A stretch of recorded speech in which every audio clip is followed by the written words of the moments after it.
The Epistle of Paul to Titus, usually referred to simply as Titus, is one of the three pastoral epistles, along with 1 Timothy and 2 Timothy, traditionally attributed to Paul the Apostle and is part of the New Testament. It is addressed to Saint Titus and describes the requirements and duties of elders and bishops. Some consider it, along with 2 Timothy, to be Paul's final instructions to early church leaders before his final departure. Recipient.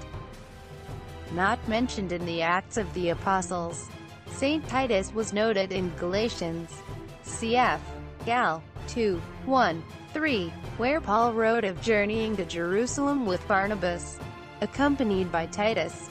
He was then dispatched to Corinth, Greece, where he successfully reconciled the Christian community there with Paul, its founder. Titus was later left on the island of Crete to help organize the church, and later met back with the Apostle Paul in the Nicopolis.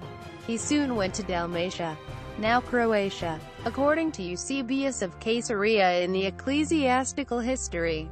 He served as the first bishop of Crete and remained there in his old years. Composition. Scholars are not unanimous about the authenticity of the pastoral epistles.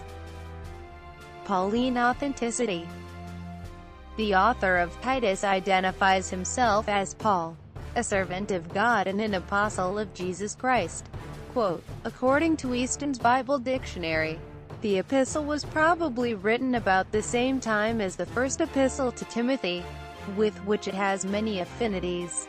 Quote, scholars who believe Paul wrote Titus date its composition from the circumstance that it was written after Paul's visit to Crete. Titus chapter 1, 5. That visit could not be the one referred to in the Acts of the Apostles 27:7, when Paul was on his voyage to Rome as a prisoner, and where he continued a prisoner for 2 years.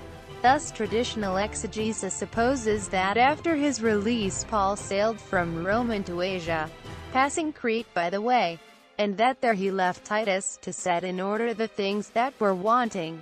Thence he would have gone to Ephesus, where he left Timothy, and from Ephesus to Macedonia, where he wrote the first epistle to Timothy, and thence, according to the subscription of this epistle, to Nicopolis of Macedonia, from which place he wrote to Titus, about 66 or 67. However, works written under a false name would have been very problematic, since the early church clearly excluded from the apostolic canon any works they thought to be pseudonymous. While critics point to the common practice of pseudonymous writing in the ancient world, they usually fail to point out that this practice, though common in the culture, was not common in personal letters. Opposed to Pauline authenticity. The pastoral epistles are regarded by majority of scholars as being pseudepigraphical. Epimenides paradox. One of the secular peculiarities of the Epistle to Titus is the reference to the Epimenides paradox. One of the Cretans, a prophet of their own, said, "Cretans are always liars." This statement by a member of a group that all members are liars is a famous logic problem, applicable also to Psalms 116:11.